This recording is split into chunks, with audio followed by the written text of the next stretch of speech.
illegal drugs. Yun ulit.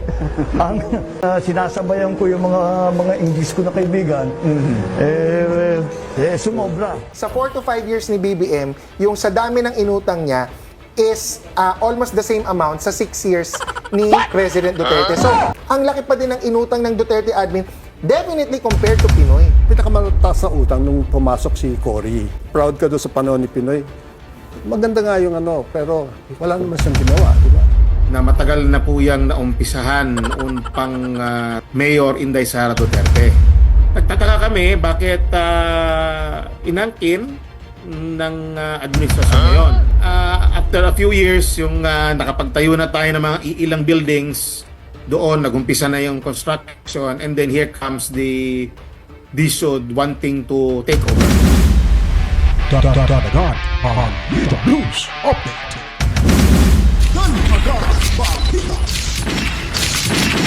Alright, so nagbabalik tayo mga kabitan. Ngayon pag-usapan natin itong kahihiyan ng ginawa dito ni Falsis mga kabalitaan. Dito po, sinupalpalo siya dito ni Jokno. And then, kaya pala mga kabaitan, itong si Bubuem, ayaw niyo talagang magpa-hair follicle test dahil po, inamin niya rin dito na nung nag-aaral pa ho ito mga kabitan, ay isa na ho siyang bangag. Ha? So ngayon, mamaya papakita ho natin. At itong si Epi Labrador ay nag-iingay naman ho sa social media. Ngayon po, matapos ho itong sinampahan ng samut-saring kaso ng Iglesia ni Cristo, ay ngayon po binira na naman niya itong mga kapatid ho nating Muslim na nananahimik lamang ho mga kabalitaan. Ay tila bagang may gustong patunayan itong si IP Labrador kahit alam niya naman ho na itong mga kapatid nating Muslim pag inunahan hindi ho talaga ito aatras. Ay parang gusto niya hong sukatin yung tapang nito. Mamaya ho, ipapakita ho natin to dito dahil marami humagalit ngayon ng mga kapatid nating Muslim, mga kabalitaan. Pero bago pa po ang lahat, sana po tulungan niyo po akong umabot tayo ng 100,000 subscribers. At the same time po, mag-follow na rin ho kayo sa Facebook at sa ating YouTube channel, Danagan Balita Reaction Video News Update, at pinutin ang notification bell.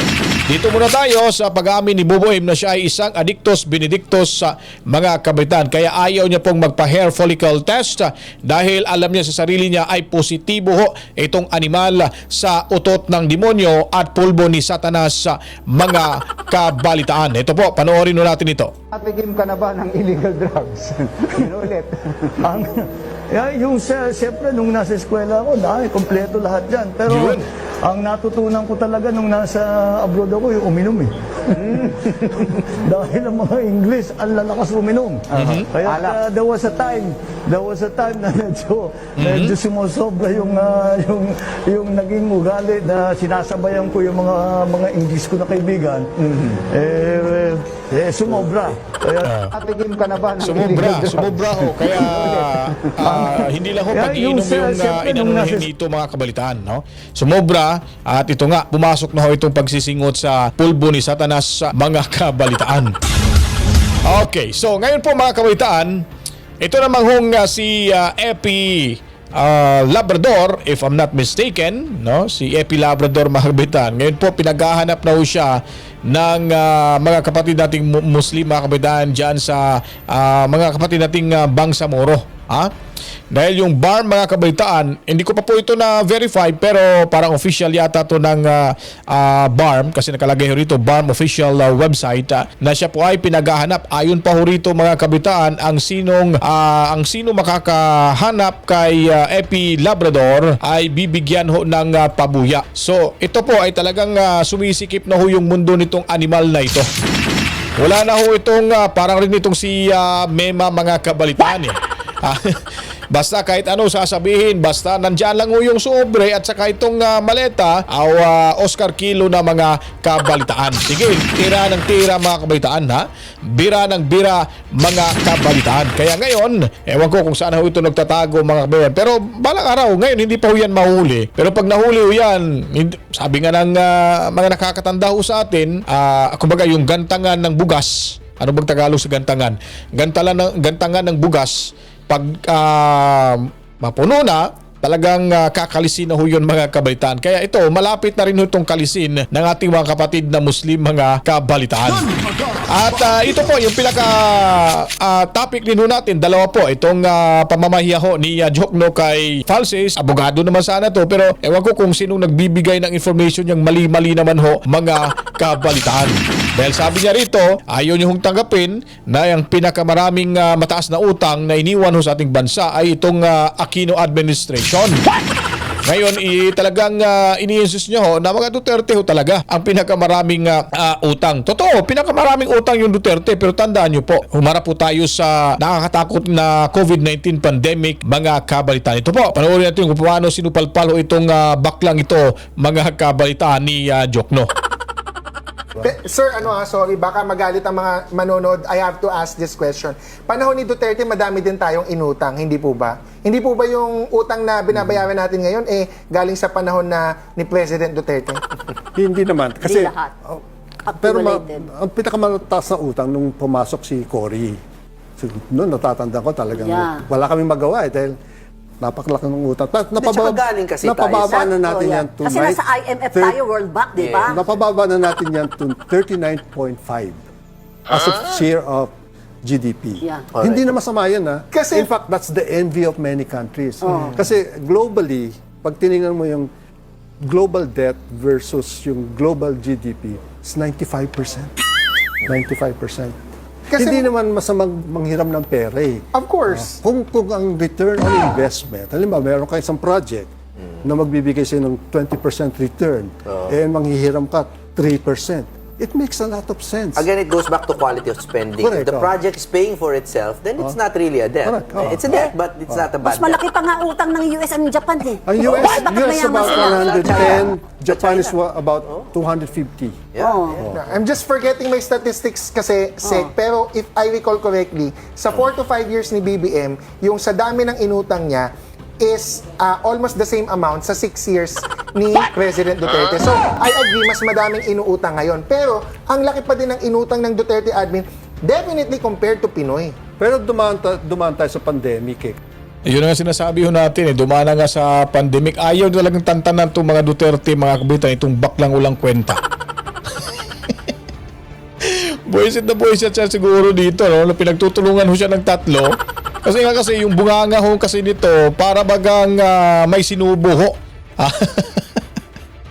Na gustong magsalita pero hindi makapagsalita. Kung makapagsalita man, mali-mali naman ho, mga kabalitaan. Yun po yung klaseng ugali ng baklang ito. Napakawalang kwenta ho magtatanong at maglabas ho ng impormasyon, mga kabalitaan. O ngayon, ano nangyari? Tinan yung mukha ho nito, supalpalo siya dito, mga kabitaan. Hindi lang ho kay Jokno, pati na ho sa isang anchorwoman ho dyan na sinabing hindi naman. Parang naiya yata siya rito, pero kahit alam niya kung naiya o napahiya ho siya rito, tinuloy pa rin niya ho na ini-insist niya na hindi, malaki pa rin yung utang ni Tatay Digong Duterte. Ganun po yung utak talangka, mga kabalitan. Anong sabi ni Jokno? Ay, hindi kasi, dumaan naman kasi tayo ng COVID-19 pandemic eh. Diba? Tingnan yung mukha ho nito. Kaya kailangan mo mangutang eh sa pandemic. And again, the quality of spending. Ang quality of spending. Nag-build si Duterte. Nag-build siya. Ayun. Pero sir, Kasi nung proud ka doon sa panahon ni Pinoy, maganda nga yung pero wala naman siyang ginawa, di ba? Oh. Walang ginawa. Pero may, Infrastructure-wise, you mean? Infrastructure. Nililinaw ko lang po sa viewers. Wala siyang ginawa sa May infrastructure. may iilan, hindi madami. yes. Palpak pa yung Pero- Marquis Rino, laging di ba? Sira. Di ba? So, natameme ho rito si Falsis, mga kabalitaan. Talagang ito lang yung isa sa mga bubong abogado ho na pumapanig ho sa mga kawatan, mga kabalitaan, itong si Falsis. Anyways, balikan ho natin yung pangangangkin ni Bobo M sa isang proyekto ng mga Duterte, mga kabalitaan. Napakita na ho natin dito na inangkin ni Bobo M at nagpakita ho siya ng kanyang mga dokumento sa pamamagitan ho ni sintunadong asong ulol sa Malacanang na itong si, wala na pong iba, kilala niya, itong si sintunadong Au Castro, mga kabalitaan. Sabi nila, nagsimula daw ito sa panahon ni Bobo M. Ito pong isang opisyalis, one of the officials ng Davao City, ay pinatutunayan niya po na ang sinasabi ng mga taumbayan at ng mga Duterte ay totoo at hindi ho ito kwentong barbero lamang, mga kabalitaan. Dahil ininsist na ho ng administrasyon na sa kanila po yung kanilang sinasabing People's Ville dyan sa Davao City. Pero papaano ho ba nabuo itong proyektong ito na tirahan para sa ating mga kapatid, mga kababayan dyan sa Davao City na kung saan ay nag-apply ho sila taong 2017-18 pa, mga kabalitaan? Sino po ho ba yung presidente nung time na yon at sinong mayor ng Davao City? Dito natin malalaman, mga kabataan. Panoorin ho natin yung pasabog ho ni Councilor Tek Ocampo, mga kabalitaan. Dati po itong broadcaster ho na kumukover ho sa mga proyekto ni Tatay Digong or sa mga Duterte dyan sa Davao City, mga kabalitaan. Ito po, himay-himayin natin, panoorin kung sino po ba talaga ang nagsisinungaling at ang nagsasabi ho ng katotohanan sa proyektong ito, mga kabalitaan. At nag-umpisa ito, wala pa ako sa politika noon. I was still with the media before kasi kino-cover natin yung mga projects ni then Mayor Inday Sara Duterte. Namimili kasi ng nag-a-acquire ng lupa ang city noon para matugunan yung problema ng pabahay sa Davao City. Ito yung mga tinatawag na local shelter plan ng syudad. Now, when I was councilor, nagkaroon ng groundbreaking ceremony last October 2022. Nandun ako. I was invited among the elected officials that were invited during the groundbreaking. That was October 2022, barely 4 months after na naging Vice President si Inday Sara Duterte at naging Pangulong itong si Marcos. So, nagtataka ako kung paano si Marcos mismo nag-umpisa ng naturang proyekto na matagal na po yang naumpisahan noon pang 27, basta panahon yun ni Mayor Inday Sara Duterte.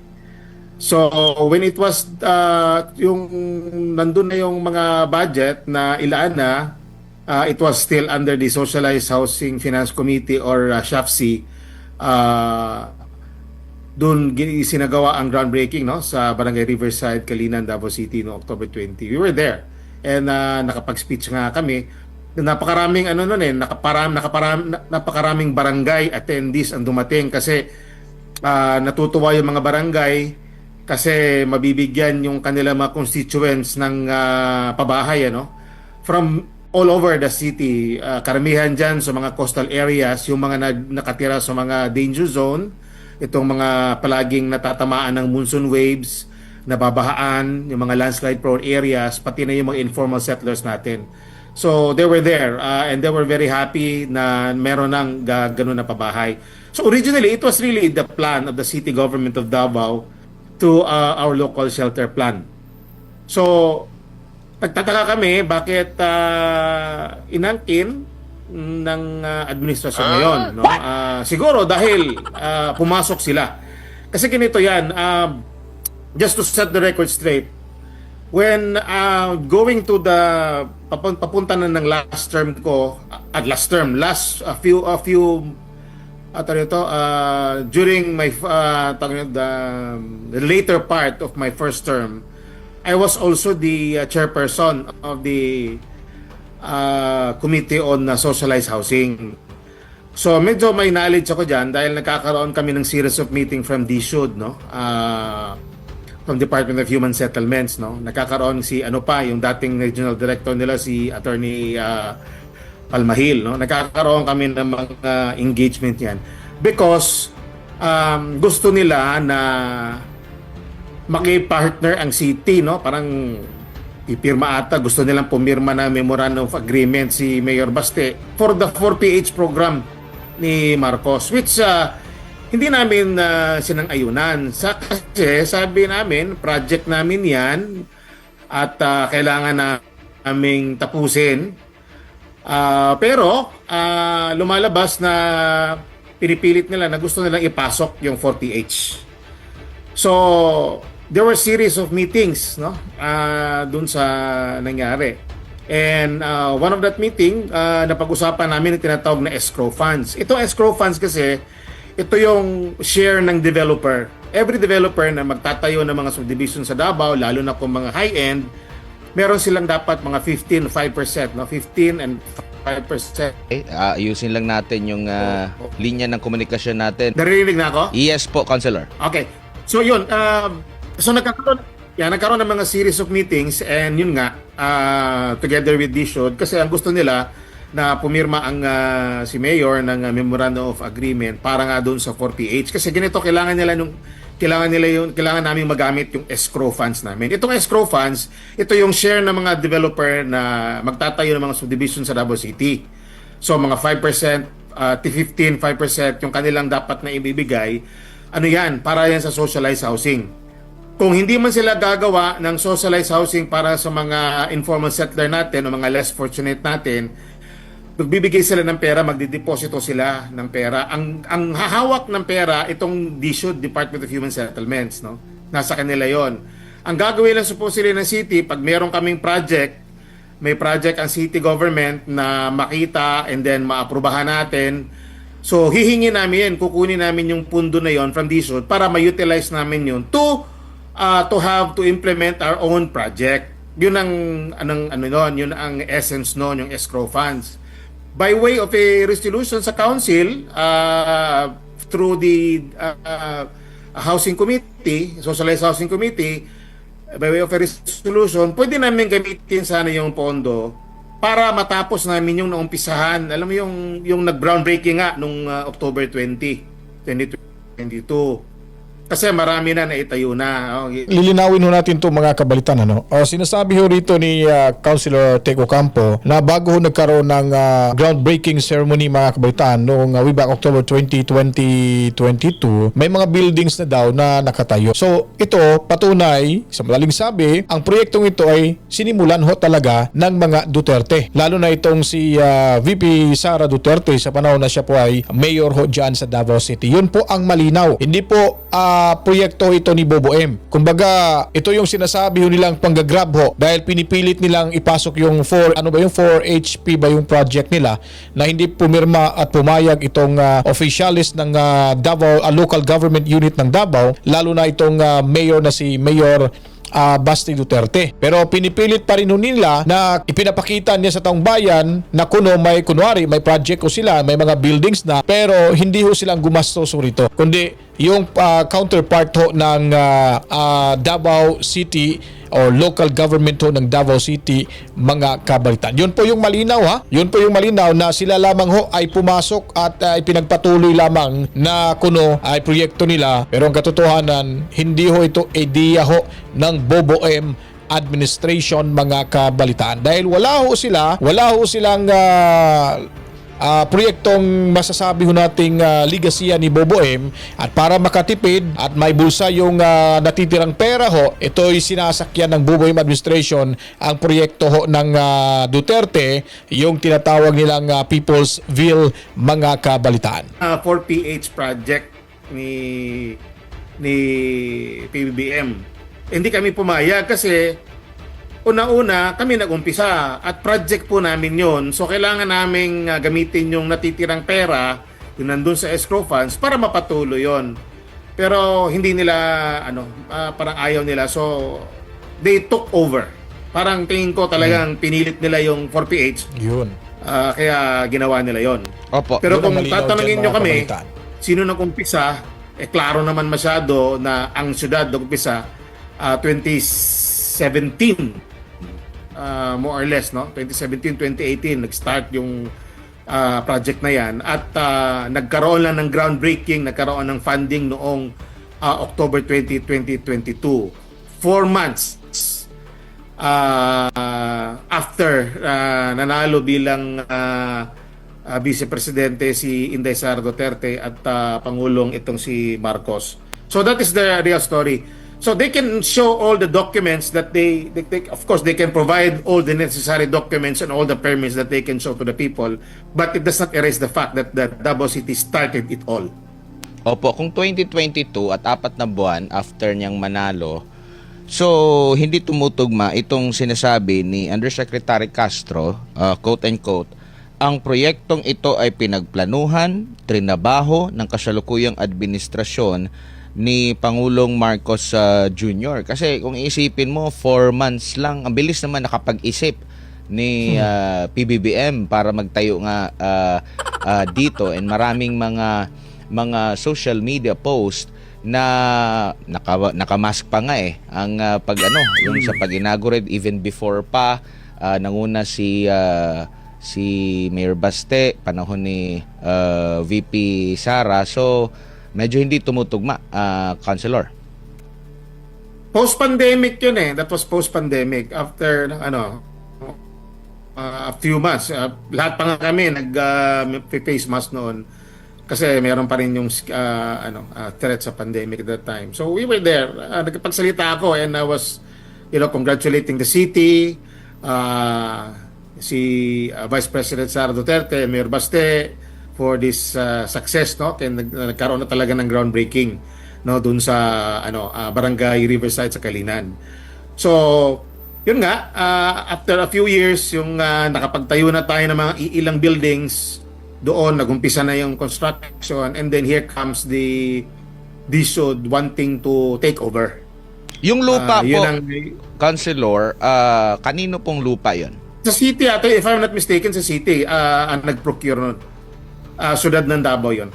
Oo, kasi meron din akong nakitang social media post na parang time-lapse ng area mismo mula pa noon hanggang sa nahawan, na vacate yung para pagtayuan yung ng mga gusali po, Councilor. Yes. As a matter of fact, bago pumunta si PBBM doon, binisita yan ng chairperson. Ako pa rin ang vice chair ngayon ng socialized housing. To set the record straight. Ako ang vice chair ng socialized housing. Ang chairperson ngayon si Councilor Diosdado Mahipos Jr. As a matter of fact, binisita niya yan. Around a little more than a month ago, he went there and asked, kinausap yung mga tao doon kung kumusta sila. Kasi mukhang kukunti pa lang ang takers. Kasi medyo nag-a-adjust pa yung mga taga Davao when it comes to condominium type of building. But then again, in due time, baka magustuhan din nilang lumipat doon. Actually, maganda ang plano kasi ang totoo naman talaga na importante yung pabahay sa ating mga kababayan. Kaya nga, naiisip na yan ni then Mayor Sara Duterte noon na ipatupad yung ganyang klaseng proyekto. Kasi nga, sa dami ng housing, bahay na kailangan sa ating mga kababayan sa Davao, baka magkulang ang lupa, kasi may dalawa kasing component niyan. Yung tawag nito, yung People's Bill, merong condo type, merong ding detached. Alam mo yung detached, yung parang bungalow. Ayun. So, yun ang plano ng city kasi may mga tao nga, may mga kababayan tayo na ayaw tumira sa building, may takot ba, o agam-agam, yung iba hindi sanay. Alam mo naman tayo, mga Pilipino, mahilig tayo mag-improve, mag-expand ng bahay, so parang gano'n. May mga gustong detached. So, ang original plan yan, may mga detached housing yan, supposedly. May parang mga subdivision type. Pero So yun po mga kababayan, malinaw na ho na yung talagang nagsimula ho sa proyektong ito ay ito yung mga Duterte, hindi ho yung BBM administration na sinasabi rito ng asong ulol dyan sa Malacanang na si Auau Castro mga kabalitaan. Hindi yun nila maluloko at malilin lang ang taong bayan dahil alam na ho kung anong merong tatak itong BBM administration na ito, mga kabalitaan. Kaya kung nagustuhan niyo po ang ating video presentation, maraming salamat sa inyong suporta po mga kabalitaan. Follow, like, and share at of course, pindutin ang notification bell. Ako may magpapaalam na, danagan balita mo, komentaryo, bulati ko. To God be the glory, Nawa, chip chip, peace out.